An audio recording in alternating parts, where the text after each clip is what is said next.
The State versus Richard Alexander Murdaugh, defendant. Indictment for murder, SC Code 16-3-0010, CDR Code 0116. Guilty, verdict. Alex Murdaugh, found guilty for the murder of his wife Maggie and son Paul. We break down his sentencing and the important moments after the verdict. Welcome to this special edition of Law and Crime Sidebar podcast, coming to you from the Colleton County Courthouse in Walterboro, South Carolina. Alex Murdaugh making no concessions as he was sentenced to life in prison, 2 consecutive life sentences for the murders of his wife Maggie and son Paul back on that June night in 2021. Sadly, none of the victims in this case, the surviving family members, wish to speak, but that's understandable. They've been through a lot the last 6 weeks and really for the last year and a half. Creighton Waters, the Assistant Attorney General who led the prosecution team, spoke on their behalf. You heard about Paul. Obviously, there was the vote case, but you also heard him described as a fun-loving young man, a person who loved life, a person who would do anything for his friends, for anyone. And he's cut down as he was just starting to live his life. You heard about Maggie.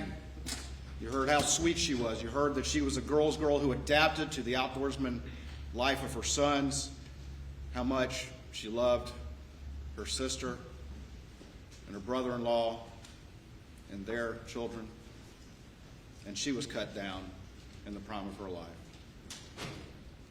Both of them, like everyone else, was unaware of who he really was. No one who thought they knew this man, no one who thought they were close to this man knew who he really was. And, Your Honor, that's chilling. And I've looked in his eyes, and he liked to stare me down as he would walk by me during this trial. And I could see the real Alex Murdaugh when he looked at me. The depravity, the callousness, the selfishness of these crimes are stunning. The lack of remorse and the effortless way in which he lies, including here sitting right over there in this witness stand. The state actually opted against pursuing the death penalty in this case, even though it qualified for it under the statute. Even Judge Clifton Newman said that he's seen people sentenced to death for less heinous crimes. Alex Murdaugh actually spoke to Judge Newman. There was quite a back and forth between them during the sentencing. I'm innocent. I would never hurt my wife Maggie, and I would never hurt my son Paul. Many times at sentencing, you'll hear the defendant throw himself or herself on the mercy of the court, but not Alex Murdaugh. This has been perhaps one of the most troubling cases, not just for me as a judge, for the state, for the defense team, but for all of the citizens in this community, all the citizens in this state, and as we have seen based on the media coverage throughout the nation.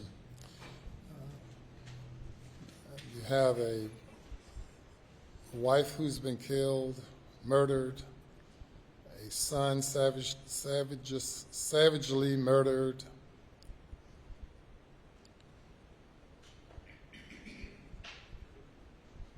a lawyer, a person from a respected family who has controlled justice in this community for over a century,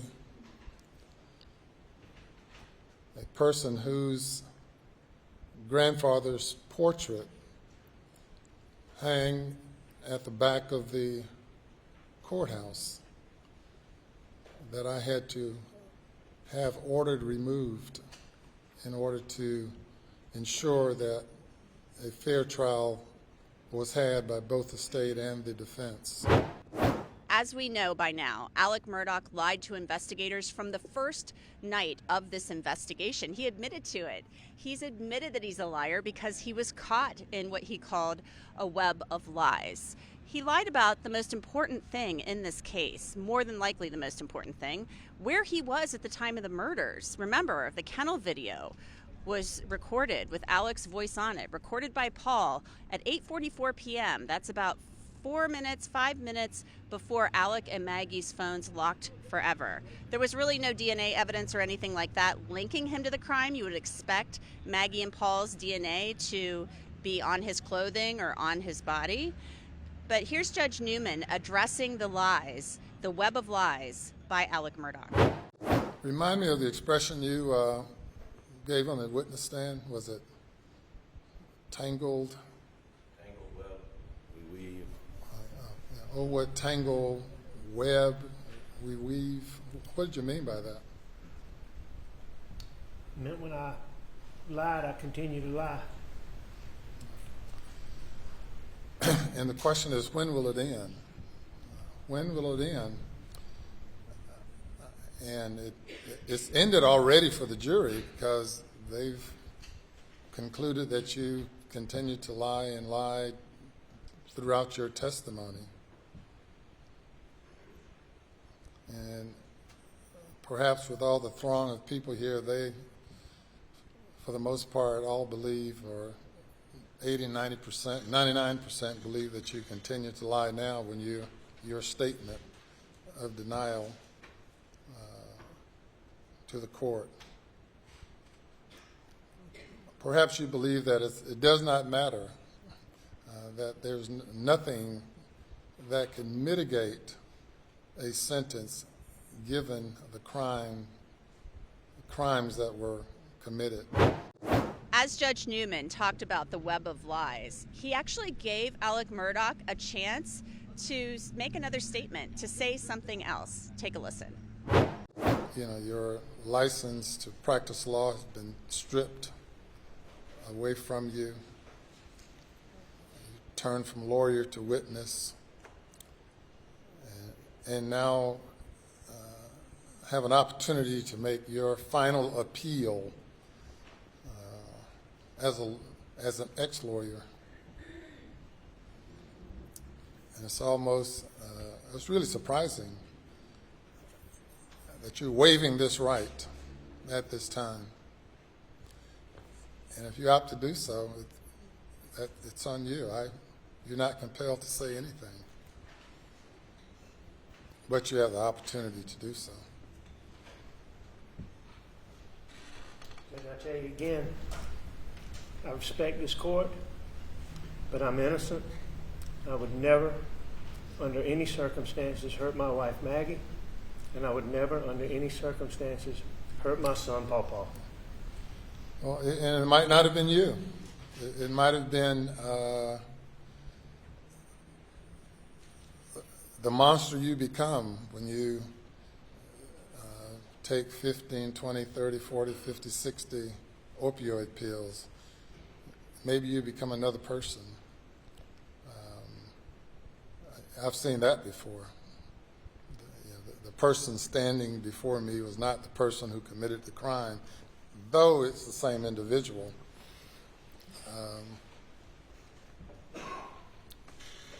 We'll leave that at that. So Judge Newman basically said that Alex Murdaugh's opioid addiction turned him into a monster that may have led him to commit these heinous crimes. So did he really murder Maggie and Paul Murdaugh on June 7th, 2021? The jury says yes, and they are the finders of fact. Listen as Judge Newman sentenced Alex Murdaugh. Mr. Murdaugh, I sentence you to the State Department of Corrections on each of the murder indictments in the murder of your wife, Maggie Murdaugh. I sentence you for a term of the rest of your natural life for the murder of Paul Murdaugh, whom you probably love so much. I sentence you to prison for murdering him for the rest of your natural life. Those sentences will run consecutive. Under the statute involving possession of a weapon during a violent crime, there is no sentence where a life sentence is imposed on other indictments. That is the sentence of the court, and you are remanded to the State Department of Corrections. Alex Murdaugh plans to appeal, as most defendants convicted of murder always do. His defense team held a press conference following the sentencing. You know, I'm somebody that's prosecuted and defended a bunch of death penalty cases, and clearly, and you never do it in a circumstantial case. Because you're not 99 times out of 100, a jury's not going to sentence somebody to death without I saw him do it, he confessed, or great forensic evidence at the minimum. They had none of that here.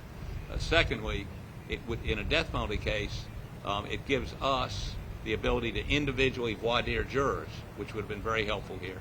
And the prosecution obviously didn't want that. So I don't disagree with, if I'd been prosecuting this case, I probably wouldn't have brought it, but based on, what we heard was presented to the Colleton County Grand Jury by Detective Owen that Jim crossed, blood spatter that didn't exist, testimony about guns that was wrong. I can go through the litany with you. Going back to his question, I think SLED needs to do some self-examination on the forensic processing. They did not. One of the things we complained about was that Maggie's phone would have had all her GPS data on it if they processed it within 5 days. And because they didn't, the GPS data got overridden. It was just one, which would have been helpful to Alec. It's fingerprints, footprints, and all kinds of forensic things that weren't done. And joining me to talk about this is someone you saw during the trial because you were watching it here on Law and Crime, Mark Tinsley. You saw him testifying outside the presence of the jury and then testifying in front of the jury. He knew Alex Murdaugh for years and represents the family of Mallory Beach, who was killed in that boat crash involving Paul Murdaugh. Mark, thanks for coming on Sidebar. We really appreciate you joining us. Thank you for having me. Your thoughts, first of all, on the sentence and the verdict. People who knew Alec, that were in the courtroom or in the world, anywhere watching this, I think that the thoughts and the things that Judge Newman expressed would have been, if I had the words I would have used. It was emotional. I knew Paul when he was 8 years old. Really? Yeah, and I've known Maggie for a number of years, and I'm privy to evidence and things that weren't presented to the jury, and so such as, or can you? Well, there were like Ronnie Crosby, for instance. Ronnie Crosby told Dick Carpillion, "You don't want to go there." That was what he was referring to, was the fact that there was hair and skin and blood, but blown up into the corner of the room. It was no way that it was a contact shot, the way that the defense had described it. And so there's stuff like that. There were opportunities and some things in the civil case that would indicate that Alec had, in the moments when he told Maggie's sister that whoever did this had been thinking about it for a long time. I think he's thinking about it as early as December of 20. And Really? Yeah. And why do you think that? You said you're privy to evidence. Is there something that makes you think that he was thinking of it back then? And why both Paul and Maggie? I have my own thoughts, but... Well, I think that to the extent that we, the hopefully non-sociopaths of the world, can try to break this down in logical terms, which is difficult, right? It's difficult even if we explain this is the reason. The reason is Alex Murdaugh loved Alex Murdaugh more than anybody. So if you're a quadriplegic in a bed on a ventilator who needs better health care that the money that he's stealing could provide, you didn't matter. If you're the wife and son who are standing in the way of you continuing to live this life that you've been living of lies, then you don't matter. Alec matters. And so the why is still hard for people who think like normal people to accept. But I think that John Meadows did a good job. That's the why. The why is he was protecting himself. But there has to be more to it than that, because I think there has to be more to it, because Maggie, everybody said he loved her. He loved Paul. But he loved himself more. And the why Paul has to be Paul, because it has to be a vigilante. Mark Ball said on the stand, and nobody followed up on it, but Mark Ball said when he got there, Alec made an odd comment, I think was what he said. It was that they imagine you walk up, it's just happened, you see all this carnage, you don't know they're two guns. You don't know that they're two shooters unless you use two guns. He planned this, he did this, and he knew it, and he pushed that narrative from the beginning. And, one of my criticisms, and it's not a criticism of the prosecution, but I thought there's no inconsistency in saying he makes this odd they comment to Mark Ball initially, but he could have slipped and said, I did them so wrong in the police car versus I versus they dispute that they had over that. I didn't see that inconsistent. But another thing, there's no life insurance. Right. There's no life insurance. But people can wrap their head around, murder for life insurance. People can wrap their head around that. People cannot wrap their head around, I think, I was stealing all this money, so I had to kill my wife and son to protect myself from that. Doesn't that seem weird? It's just bizarre. Well, it's the most depraved, heinous thing that a person could do. It seems weird. But think about it in the sense of the options that he had, not being one of them, but I had offered him a payment plan. Right. He could have gotten out of this. He could have made payments, but this is the sociopath you're dealing with. He's actively stealing money. In May of 2019, he's got $3.5 million in his pocket that he stole from Gloria Satterfield's family. He continues to steal money, and you heard Creighton Waters talk about how it ramped up in 2019, 20, and 21. He's a well-oiled stealing machine by then. You're getting away with it. Why would any rational person not use that money and make payments? You've been doing it for 15 years. There's no indication you're not going to be able to do it, but that's what mattered to Alec, was Alec. Tell me, Mallory Beach's father was here with you this morning for the sentencing. How is the Beach family doing? Because I find what happened to Mallory Beach to be so horrifying. When I listened to Anthony Cook describe what happened, they're never going to get over this, but how are they doing? How are they feeling at this point? Today is the 4-year anniversary of when they found her body. And the testimony ended on the 4-year anniversary of the boat crash. They have found a lot of comfort in the fact that through Mallory's loss, a lot of people have been helped. Alec's victimization of people has stopped. Other crimes have come out. People are being held accountable. And so that's what they've looked for really since day one, was accountability. Accountability in the civil case, accountability for Paul's criminal prosecution, hopefully accountability for the people who were investigating that criminal case. You heard Creighton Waters ask me about that in my proffer in front of the judge, the investigation into the investigation. Do you think that this would have happened had it not been for the boat case? I know I'm asking you to speculate, but do you think the boat case was really... I look at this and I think if there was something that set it all in motion, it would be the boat case. Yeah, I think so. There's to use Creighton's metaphor, there are two different storms, right? You've got this thing that's going on with the law firm and the Ferris check and Jeannie Sackinger, but if he gets the money in, if he's able to cover it, then it's a one-off. I think she used that phrase. It would have been over. They would have probably sorted it out. He would have covered it up. He had to get that money in. The murders complicated that because then the bank board begins to ask questions about their exposure because they have loaned him so much money.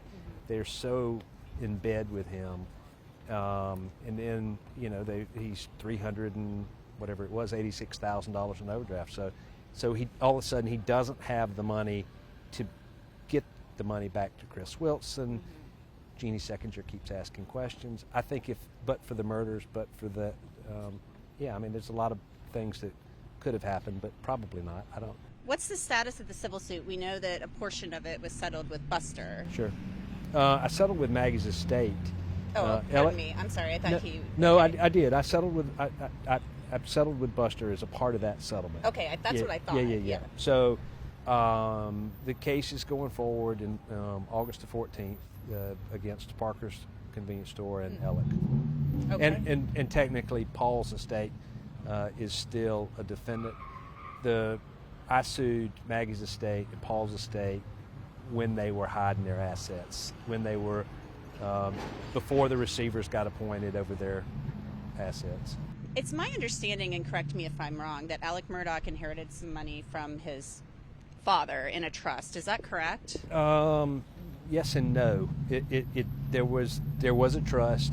I don't think he technically inherits anything. It's a family trust, Okay. and in terms of how they administer that family trust, I think that there's some dispute among the family that maybe because of the things that and what it's cost them, Alec is because for instance he had that, you saw the line of credit that his father's estate had to pay. That was money Alec took through Palmetto State Bank, and so I think there may be some sentiment, as I'm told, that he's already gotten his share. Got it. Yeah. Interesting. Well, stay tuned, right? Yeah, I guess so. Okay. Thanks so much, Mark Yeah, Tinsley. thank you. And that's it for this edition of Law and Crime Sidebar Podcast. You can listen to and download it on Apple, Spotify, Google, and wherever else you get your podcasts. And of course, you can always watch it on Law and Crime's YouTube channel. I'm Angenette Levy, and I will see you next time.